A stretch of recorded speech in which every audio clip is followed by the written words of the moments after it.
నమస్తే. నేను మీ Gopi. Welcome back to our channel. ఈరోజు మనతో వచ్చేసరికి పొలిటికల్ అనలిస్ట్ చిట్టిబాబు గారు ఉన్నారు. సార్ నమస్తే సార్. నమస్తే.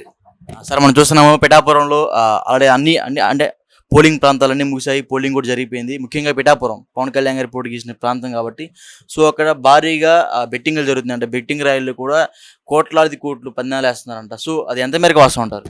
అయ్యేముందమ్మా ఈ పిఠాపురం అనే ఉంది. పిఠాపురంలో జరుగుతుంది, నగరంలో జరుగుతుంది, ఎప్పుడు ఈ ఈ అమేథీలో రాయలబెరీలో జరుగుతుంది. దేశమంతా ఎక్కడన్నా ఇలాంటి కొంచెం చారిష్మా ఉన్న లీడర్స్ కంటెస్ట్ చేస్తున్నప్పుడు అక్కడ ఆటోమేటిక్ బెట్టింగ్ క్రికెట్ జరగట్లేదు. ఆ బెట్టింగ్లు ఇవన్నీ చట్ట వ్యతిరేకమైన విషయాలైనా బెట్టింగ్లు జరుగుతూ ఉంటాయి. ఏదో పిఠాపురంలోనే జరుగుతున్నట్టు ప్రపంచం అంతా ఏమి లేదు. అక్కడ ఏదో పెద్ద స్పెషల్ అన్ని చోట్ల జరుగుతున్నాయి, అన్ని చోట్ల జరుగుతాయి. అది పెద్ద విశేషం ఏం కాదు. అది దొరికినప్పుడు దొరుకుతారు, దొరకనప్పుడు వాళ్ళు. అక్కడ పవన్ కళ్యాణ్ గారు ఓడిపోతున్నారని కొన్ని వార్తలు వస్తున్నాయి. పవన్ కళ్యాణ్ వల్ల ఇవన్నీ మీరు ఊరినే ఏదో పవన్ కళ్యాణ్ వల్ల దేశమంతా జరుగుతుంది, అనేక చోట్ల జరుగుతున్నాయి ఆ బెట్టింగ్లు. బాలకృష్ణ కాన్స్టిట్యూన్సీ జరుగుతున్నాయి, అంబటి రాంబాబు దీంట్లో జరుగుతున్నాయి, నగరి రోజా దీంట్లో జరుగుతుంది, అంబటి రాంబాబు గారు జరుగుతున్నాయి సార్. అంబటి రాంబాబు జరుగుతున్నాయి. దీంట్లో చంద్రబాబు కంటెస్ట్ చేస్తున్న కాన్స్టిట్యూన్సీలో జరుగుతున్నాయి, కుప్పంలో. ఇవన్నీ అన్ని చోట్ల జరుగుతాయి. దేశంలో రాహుల్ గాంధీ రాయలబెరీలు నుంచున్నట్టు పెద్ద పెద్ద ఎత్తున జరుగుతున్నాయి. అక్కడ రాహుల్ గాంధీ ఓడిపోతాడు, గెలుస్తాడు అని. ఎక్కడైనా సరే ఒక సెలబ్రిటీస్ కంటెస్ట్ చేస్తున్నప్పుడు ఇవాళ కొత్త కాదు. సెలబ్రిటీస్ కంటెస్ట్ చేసినప్పుడు ఎక్కడైనా జరుగుద్ది. ఏదో పిఠాపురానికే కొత్తగా పుట్టుకొచ్చినట్టు ఇన్నాళ్ళు ఇప్పుడు లేదు, పవన్ కళ్యాణ్ ఉన్నాడు కనుక అక్కడ పోటీలు ఇవన్నీ ఉన్నాయి, బిల్డప్లు తప్పితే ఏమీ లేదు. ఎక్కడైనా జరుగుతున్నాయి. అది చట్టరీత్యా వ్యతిరేకం. అయినా చూసి చూడనట్టు వెళ్తూ ఉంటారు. దొరికినప్పుడు దొరుకుతారు, దొరకనప్పుడు వాళ్ళ పాటి జరుగుతూ ఉంటాయి. క్రికెట్ బెట్టింగ్ జరుగుతుంది. ఎందుకోసం జరుగుతుంది క్రికెట్ బెట్టింగ్? అందరూ ఉన్నారు, మరి ఫారిన్ ప్లేయర్స్ కూడా ఉన్నారు, జరుగుతుంది. పట్టుకున్నప్పుడు పట్టుకుంటున్నారు, లేనప్పుడు సాగిపోతుంది. ఈ బెట్టింగ్ అనేది మన దేశంలో ప్రపంచవ్యాప్తంగా కూడా ఈ బెట్టింగ్ దందా అనేది ఫుట్బాల్ మ్యాచ్లు జరుగుతూ ఉంటే వరల్డ్ కప్ ఫుట్బాల్ బేభత్సంగా జరుగుతాయి. కొన్ని వేల కోట్లు కాదు, లక్షల కోట్లు జరుగుతాయి. కనుక ఇట్ ఈస్ ఫినామినల్. ఇలాంటి సందర్భాల్లో ఫినామినల్గా జరుగుతాయి. అది ఒకళ్ళకి ప్రత్యేకంగా ఒకళ్ళ వల్ల లేకపోతే ఒక కాన్స్టిట్యుయెన్సీ కాదు, దేశం అంతా అన్ని చోట్ల జరుగుతాయి. ఇలా ఎక్కడైతే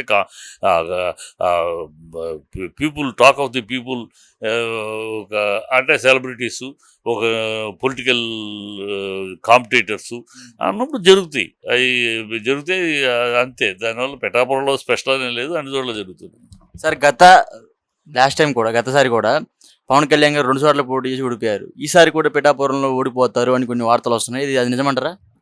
ఓడిపోయే అవకాశాలు ఉన్నాయి. ఓడిపోతారని గ్యారంటీ ఎవరు చెప్పలేరు. కానీ ఓడిపోవటానికి నేను మొదటి నుంచి చెప్తున్నా, అగ్ని పరీక్ష. అతను హీఈస్ ఫేసింగ్ చాలా గట్టి పోటీ ఎదుర్కొంటున్నాడు, గట్టి పరీక్ష ఎదుర్కొంటున్నాడు. ఇంకా ఆయనకు అనేక ప్రతిబంధకాలు అనేక ఉన్నాయి. చంద్రబాబుతోటి చెయ్యి కలపకుండా ఉంటే పవను బీజేపీ వేరే కూటమిగా వచ్చుంటే విషయం వేరే. ఎందుకంటే అప్పుడు సీఎం క్యాండిడేట్గా ఉండేవాడు పవన్ కళ్యాణ్. సో జనాల్లో మన కాపు నాయకుడు సీఎం అవుతాడు అనే ఊపు ఉండేది.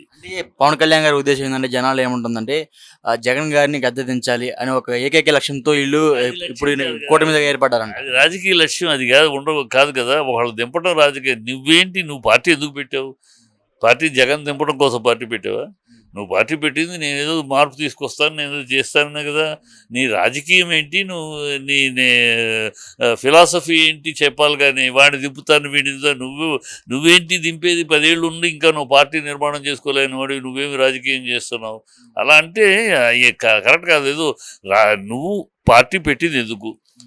నువ్వు పార్టీ పెట్టింది ఒక రాజకీయంగా ప్రజల ముందుకెళ్ళి నువ్వు అధికారం చేపట్టి మార్పులు తీసుకొస్తానని కదా చెప్పావు. అది కదా నీ ఎయిము.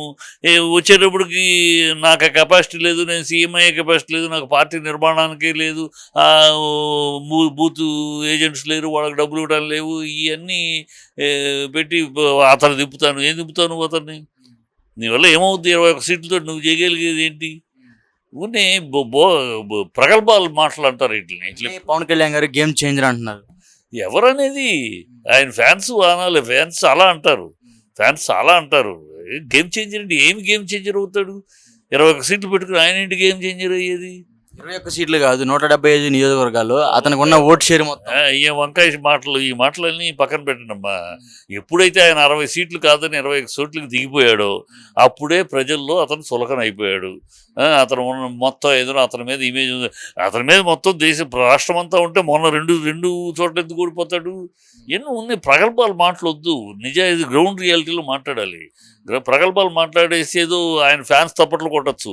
రాజకీయ క్షేత్రంలో సినిమా ఫీల్డ్ వేరు, రాజకీయం వేరు, రాజకీయ క్షేత్రం వేరు, సినిమా క్షేత్రం వేరు. సినిమా క్షేత్రంలో సాగుతాయి, కెమెరా వెనక కెమెరా ముందుకు వచ్చి మీరు రాసి డైలాగులు ఏ చెప్తా ఉంటే సాగుతాయి. అక్కడ రచయిత వేరు, కాన్సెప్ట్ రచయితది, దృశ్యకావ్యం తీసేది డైరెక్టరు, వచనాలు రాసేది మరొకళ్ళు, వీళ్ళందరూ ఉంటారు. కనుక అవన్నీ కలిపి మీకు మీ మీద వస్తుంది. రాజకీయం ఎట్లా కాదు, నువ్వు ప్రత్యక్షం రాజకీయం. నా తరపున ఇంకోళ్ళు మాట్లాడతారు, నా తరపున నా ప్రణాళిక ఇంకోళ్ళు చెప్తారంటే కుదరదు. నువ్వు రాజకీయం డైరెక్ట్గా ప్రజలకు డైరెక్ట్ కాంటాక్ట్, డైరెక్ట్ చెప్పాలి. అది చెప్పలేకపోతున్నారు ఇప్పటికీ. ఇంకా నువ్వేంటి చించుతాను పుడుస్తాను ఎన్ని సినిమా డైలాగులు అనిపిస్తాను తప్పితే. అందుకని ప్రజల్లో చులకన అయిపోయింది. ఇప్పుడైతే 60 కాదు, 40 కాదు, 21కి వచ్చేసాడు. చంద్రబాబును సీఎం చేయడానికి అతని లక్ష్యం, పార్టీ అందుకు పెట్టాడు అన్నట్టు. వాళ్ళు ఏమంటున్నారంటే 40 సీట్లు తీసుకొని మనం 20 స్థానాలు గెలిచేది, 20 స్థానాలు ఓడిపోయేదానికి, పరుగు పోయేదానికన్నా 23 స్థానాలు తీసుకొని 23 స్థానాలు స్ట్రైకింగ్ రేట్ గట్టిగిస్తే మనం అంటే ఎందుకు నిరూపిస్తాం అంటున్నారు. అలా ఇప్పుడు ఈసారి పోతే మొత్తం మూట కట్టుకోవాలి కదా. ఇప్పుడు మాట్లాడేటప్పుడు నీతో పాటు పార్టీ పెట్టాడయ్యా కేజ్రీవాల్. పార్టీ నిర్మాణం చేసుకున్నాడు, పోరాడాడు, బీజేపీ లాంటితోటి పోరాడి 2 సార్లు 2 స్టేట్లలో అధికారానికి వచ్చాడు. అది రాజకీయం, పార్టీ నిర్మాణం అంటే. నీ అదృష్టం కలిసి జగన్ నీకన్నా 1 సంవత్సరం ముందు పెట్టాడు, పోరాడాడు, ఫస్ట్ 60 సీట్లు తెచ్చుకున్నాడు, దాంతో వెనకడిపోలేదు, మళ్ళీ పోరాడాడు, ప్రజలు 150 సీట్లు ఇచ్చారు. రాజకీయంలో రాజకీయ పోరాటం ఉండాలి, ఇది ఉండాలి. ఊరినే రోజుకొక మాట, రోజుకొక సిద్ధాంతం చెప్తే ప్రజల దగ్గర ఉండదు పలుకుబడి. రోజుకొక సిద్ధాంతం చెప్పడం వల్లే పవన్ కళ్యాణ్ వీక్ అయ్యాడు. తెలుగుదేశం వాళ్ళు పక్క నుండి పక్కలో బల్లిలాగా పక్కపూట పొడవబోతున్నారు పవన్. ఎందుకంటే పవన్ గెలవటం చంద్రబాబుకి ఇష్టం లేదు. పవన్ ఉపయోగపడాలి, తనకి రాజకీయంగా పవన్ యొక్క ఇమేజ్ ఉపయోగపడాలి, కానీ పవన్ నాయకుడు కాకూడదు. పవన్ నాయకుడు అయితే తన కొడుక్కి అడ్డు రేపు. కనుక పవన్ కాంబినేషన్ పెట్టుకుని వాడి తాను ఓడిస్తాడు రేపు. వర్మతో ఆల్రెడీ నాటకాలు ఓడిస్తాడు. ఎందుకు ఓడిస్తాడు? పవన్ గెలిస్తే అసెంబ్లీలో అడుగు పెడితే పవన్ తనకు పోటీ నాయకుడు అవుతాడు. అసెంబ్లీలో డెఫినెట్గా చంద్రబాబుతో పవన్ ఉన్నాక ఆటోమేటిక్గా ఇది ఉంటుంది, లెగుస్తాడు. పవన్ ఏదో ఒకటి మాట్లాడతాడు, ఆవేశంగా మాట్లాడిన ఆలోచనతో ఏదో ఒకటి మాట్లాడినాక లైమ్ లైట్లోకి వస్తాడు. అది చంద్రబాబుకి ఇష్టం లేదు. చంద్రబాబు అసెంబ్లీలో తన అపోజిషన్లో ఉన్నా కూడా తను తప్పితే, తన కొడుకు తప్పితే లీడర్స్గా మరొకడు లీడర్గా ఎదగడానికి అంగీకరించడు. కనుక ఇతను వస్తే ఆ లీడర్ అయిపోతాడు పొరపాటున. లీడర్ అయితే మనకి రేపోతుంది. కనుక అతను వాడుకుంటాం రాజకీయం. పవన్ కళ్యాణ్ ఆల్రెడీ లీడరే కదా సార్. లీడర్ అని ఎవరు చెప్పారు? ఇంకా లీడర్ అని ప్రజానాయకుడు, రాజకీయ నాయకుడు అని పూర్తిగా ఇంకా అతనికి అవగాహన ప్రజల్లో లేదు. ఏదో సినిమా స్టార్గానే మాట్లాడుతున్నాడు, ఇంకా సినిమా స్టార్గానే మాట్లాడుతున్నాడు. కాకపోతే రాజకీయ నాయకుడుగా ఆ స్థాయి, ఆ హోదాలో, ఆ విశ్లేషణతోటి, ఆ విషయ పరిజ్ఞానంతో, ఇదిగో నేను వస్తే ఇది చేస్తా, నేను వస్తే ఇలా మార్పులు చేస్తా, ఆ అంశాలను ఒక్కొక్క అంశాన్ని ఏదే లేదు. ఎంతసేపు అతను ఓడించండి, చంద్రబాబును గెలిపించండి, అతను ఓడించండి, చంద్రబాబు గెలిచి, ఇదే నీ సిద్ధాంతం. దీనికోసమని నువ్వు నాయకుడు అవుతావు. నువ్వు సినిమా హీరోవే, ఇంకా రాజకీయ నాయకుడు అవలాతను. ప్రజల దృష్టిలో, అతని దృష్టిలోనూ, అతని ఫ్యాన్స్ దృష్టిలోనూ మొన్నటిదాకా వాళ్ళ ఫ్యాన్స్ అందరూ రేపు కాబోయే సీఎం, ఎల్లుడు కాబోయే సీఎం అనలా. ఇవాళ సీఎం కాదు, దానికి ఏదో సాకు చెప్పుకొని మేము ఓడిపోతే పరుగు పోద్దు కనుక ఇప్పుడు మొత్తం పోతే అసలు పోద్దుగా కొట్టు కట్టేయాలి కదా. కనుక ఇవన్నీ ప్రగల్భాల మాటలోనూ ఇప్పటికైనా ప్రజల్లో తనకున్న ఇమేజ్ ఏంటి తెలుసుకోవాలి. చుట్టూ ఉన్న ఫ్యాన్స్ అరుపులను బట్టి అది అనుకుంటే కాదు. ప్రజల్లో నేను పార్టీ పెట్టాను, రాజకీయ పార్టీకి పెట్టాను, నన్ను ఎంతవరకు స్వీకరిస్తున్నారు రాజకీయ నాయకుడిగా అనేది అతను విశ్లేషణ చేసుకోవాలి. ఇంకా తన రాజకీయ నాయకుడిగా, ఒక ప్రజానాయకుడిగా ప్రజలు స్వీకరించట్లేదు, ఇంకా అంగీకారం పొందలేదు, ఇంకా నీకు మెచ్యూరిటీ వచ్చిందని నమ్మట్లేదు ప్రజలు. నీకు అధికారం అందిస్తే నువ్వు సవ్యంగా చేయగలవు అని కూడా నమ్మకం లేదు. నీ దగ్గర ఏ విధానం లేదు, ఏ ప్రణాళిక లేదు, ఏ విషయ పరిజ్ఞానం లేదు. ఎవరో పక్కన వాళ్ళు రాసిస్తేనో పక్కన వాళ్ళు చెప్తేనే మాట్లాడే తీరు అనేది ప్రజల్లో ఉన్న అపనమ్మకం. కనుక ఇవన్నీ ఉన్నాయి. Thank you sir.